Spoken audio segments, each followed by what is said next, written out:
The miracle of light pours over the green and brown expanse of sawgrass and of water, shining and slow moving below. The grass and water that is the meaning and the central fact of the Everglades of Florida. It is a river of grass. Marjorie Stoneman Douglas. Why should people be concerned about saving the Everglades? I feel like that it's whereas human beings are being tested. It always comes down to our value systems, and it comes down to like, what do you really believe? What do you believe, like, and what do you want for your children and your grandkids?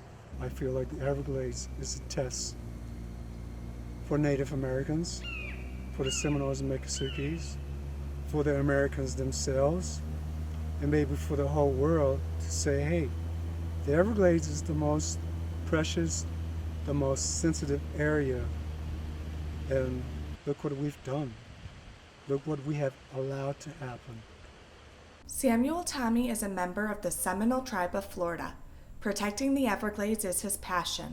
I'm in Big Cypress now, which is the land or the upper part of the original Everglades. I got here when I was probably like about 2 years old and went back, sometimes and stayed at our home back out in the middle of the river of grass, and would go back and forth. And eventually, by age 5, I started living here full time. The Everglades brings context to his life. It's his spiritual center. I'm walking out here just, among only nature, where I can connect with spirituality, where I'm reminded that being out here in a natural environment, this is, where the Creator exists. This is where Creator breathes. This is where Creator talks to me and talks to everything. And so it's a process when I go out there and take my hikes. A new report says the Everglades site is the most endangered in the United States. It says more restoration projects are quickly needed to prevent continuing loss of quality and habitat. This report looks at Everglades National Park, but many of the described issues apply to the entire ecosystem. Major issues with water quantity, quality, distribution, and timing, invasive species, and climate change are creating overriding impacts to the system, and the continued deteriorating trend of so many values put the park's World Heritage values in a critical situation.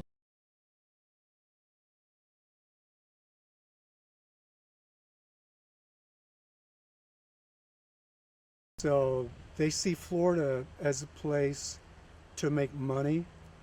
They see Florida that lives and breathes through money. The report may be new, but Tommy and other environmentalists have long been fighting on behalf of the Everglades. We need to take care of Florida like it's sacred, like it belongs to the Creator. We're not just talking about Everglades National Park. But if you really want to talk about the whole Everglades, it actually starts right south of Disney World. Well, generally we consider this whole outlined part of the Everglades, and we call it the Greater Everglades ecosystem, because historically water that fell up here as far north as Orlando would have gone into the Kissimmee chain of lakes and very gradually flowed south all the way into Lake Okeechobee, and then continued its historic path all the way south down through Florida Bay and the edge of the Florida Keys. So if you were to overlay the state of New Jersey, this would be significantly bigger in the Everglades. And here we have the Everglades agricultural area that was specifically drained to allow agricultural production.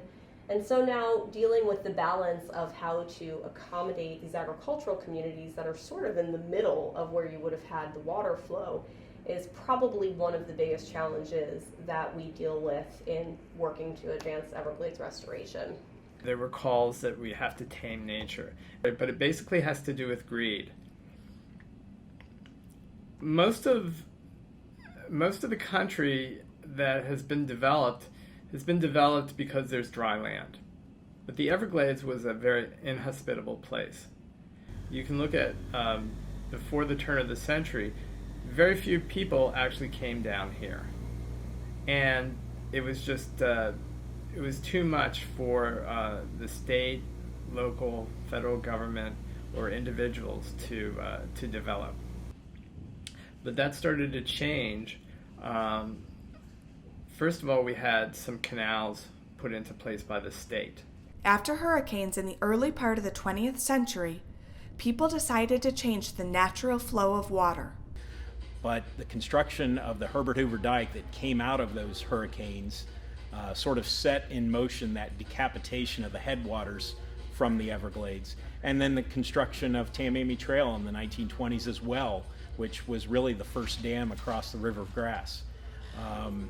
There was a hurricane in 1947 that flooded a lot of Miami-Dade County, Broward County, and that gave rise to what's called the Central and Southern Florida Project. That's basically our flood protection system in South Florida. All the levees, canals, pump structures, most of them are linked back to that project in the late 1940s that the Corps of Engineers built. Since the 1950s, as we look on a map, we have dammed and diked and canaled and leveed and blocked and moved water all over South Florida, not understanding what the repercussions were going to be to that. We are losing seagrass beds and fish and mussels and oysters and manatees and all the things that make Florida so special. We're losing.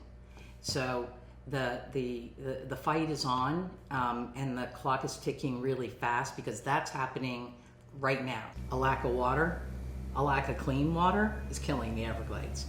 So back in the late 1980s, around 1988, there was a suit filed by the federal government against the state of Florida. So basically we had a bunch of polluted water that was coming off of agricultural fields that are north of the Everglades, largely sugarcane, and they have high amounts of phosphorus in them.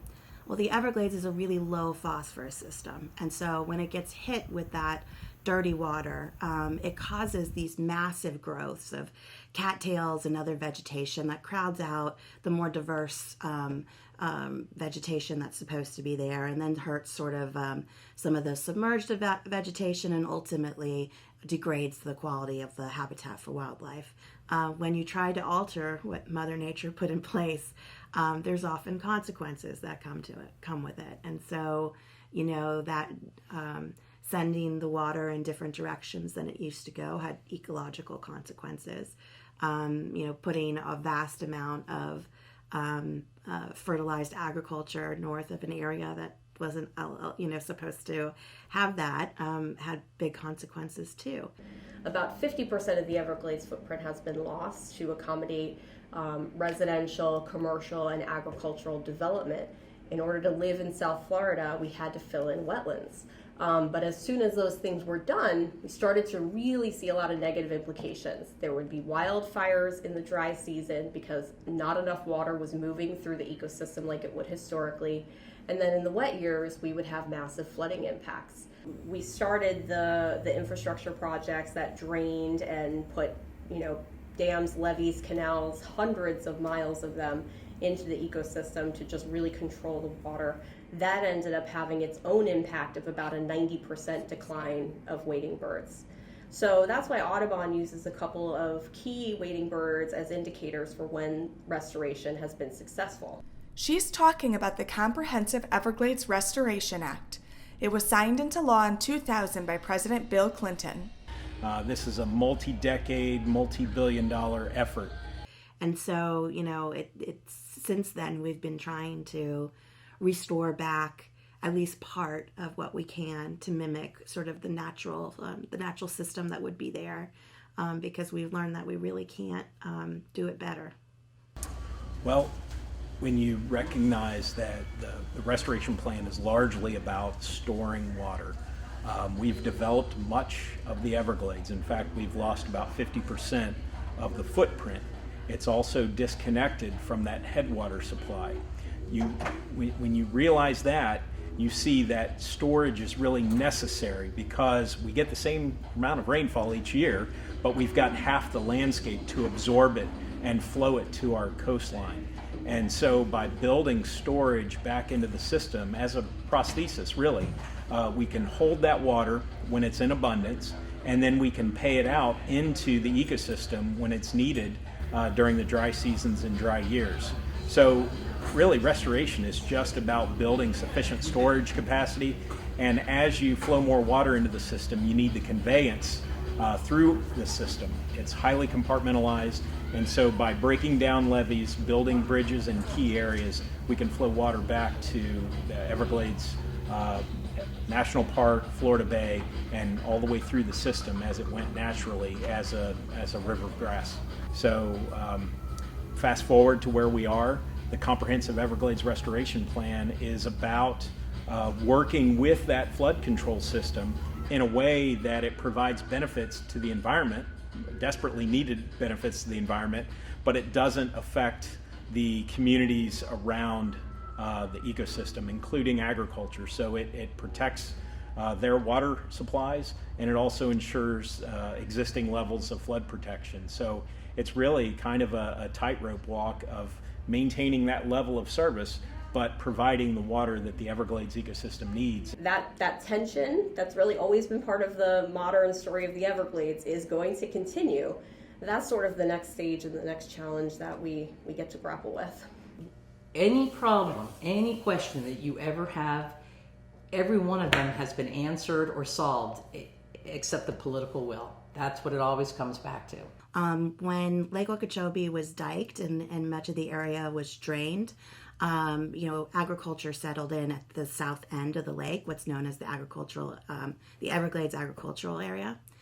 You have down there probably in the range of 400 to 500,000 acres of farming that's been happening, and much of that is sugarcane. This is large agribusiness at this time. It grew out of family farming, but these are very powerful interests, and they hold a lot of sway at all levels of government. The phosphorus comes from urban runoff, cities, and the phosphorus comes from the cattle industry along Kissimmee River. It comes from years and years and years of phosphorus sitting at the bottom of the lake. And then it comes from the sugar industry. The sugar industry wants to retain as much of its land as possible, so they don't really want to give too much.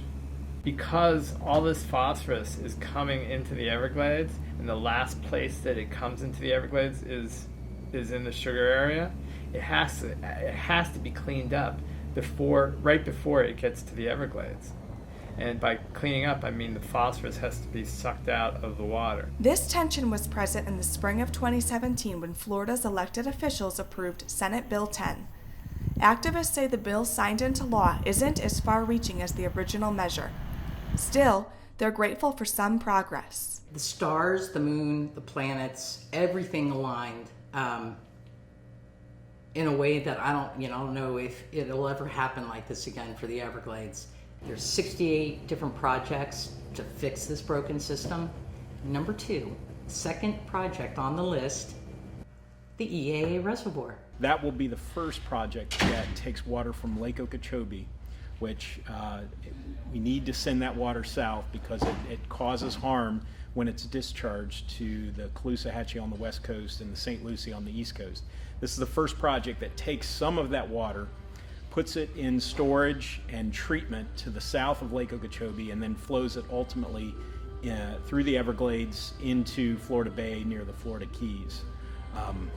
So restoration is largely about restoring the quantity of flow and to some extent the timing and how that water flows through the ecosystem. And we know that we can do it. We've got a number of successes already that we've seen with the first bridge on Tamiami Trail, the Kissimmee River Restoration Project that just this year after Hurricane Irma absorbed a lot of that rainfall, and you saw what having a natural meandering river and a floodplain can do in terms of absorbing that quantity of water. Restoration is a fight against time. So there are a number of things that sort of intersect here, and obviously Florida being a peninsula and waters rising due to climate change, we have a lot of vulnerability. Having more freshwater flows going south is something that will help with staving off some of the inland saltwater intrusion, and not just above ground, but also in our aquifers. So it's something that's important to start to get cleaned and ready to run south. But we're going to have to make some mitigation measures, as we move forward. That's not unique to the Everglades. It's sort of how everything's going to have to go.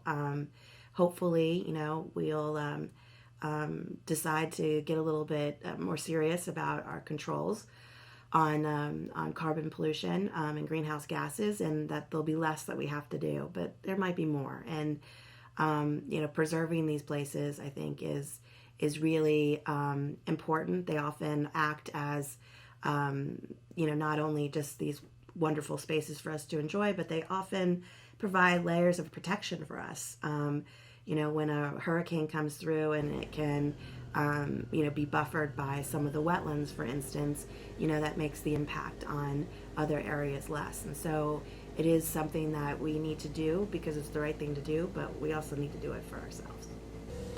Well, let's be totally selfish.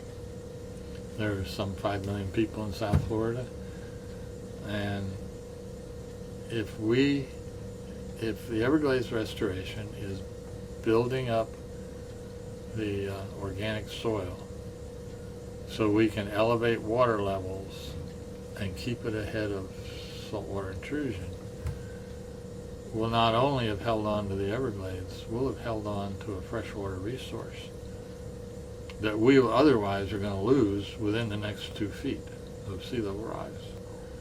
The 2 feet of sea level rise will put the coast right up about where Tamiami Trail is, the north end of Everglades Park. 6 feet will put ocean water almost up to Lake Okeechobee.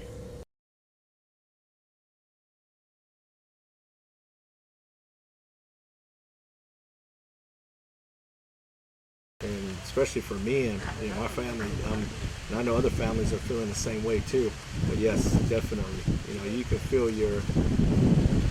all your histories here, and this your area. So you see a major change over the years. You don't see certain wildlife anymore like you used to. John Tigertail runs an airboat tour company that's been in his family for decades. Then we had the issue with the water, saying that it got a little toxic, with the mercury and the phosphorus meeting together. Basically, was hard on the wildlife itself. And then the mercury was another issue. That actually just coming from the sky itself.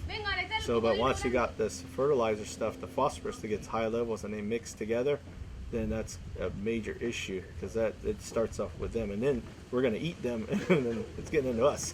The story of the Everglades, to me, is largely the story of Florida.